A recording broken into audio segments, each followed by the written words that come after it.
Kalat na last year pa na magkakaroon ng bagong proyekto ang kapamilya stars na sina Janine Gutierrez at Jericho Rosales. Ayon nga sa ilang source ay hindi na makapaghintay ang Econin sa pagsisimula ng shooting dahil excited na sila sa kanilang bagong project.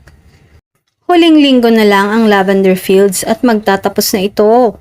Sisimulan na din ang paghahanda para sa kapanapanabik na seryeng Pagtatambalan ng Econin. Tiyak na paka-aabangan ito ng mga manonood lalo na ng mga Econin fan. Hindi naman maikakaila na lumalaki na ang fans at grupo na umiidolo sa love team ng Econin.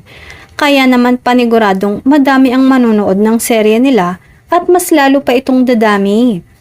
Hindi na talaga maaawat ang kilig ng fans sa tuwing lumalabas sila sa stage at talagang nagkakagulo sa sobrang kilig.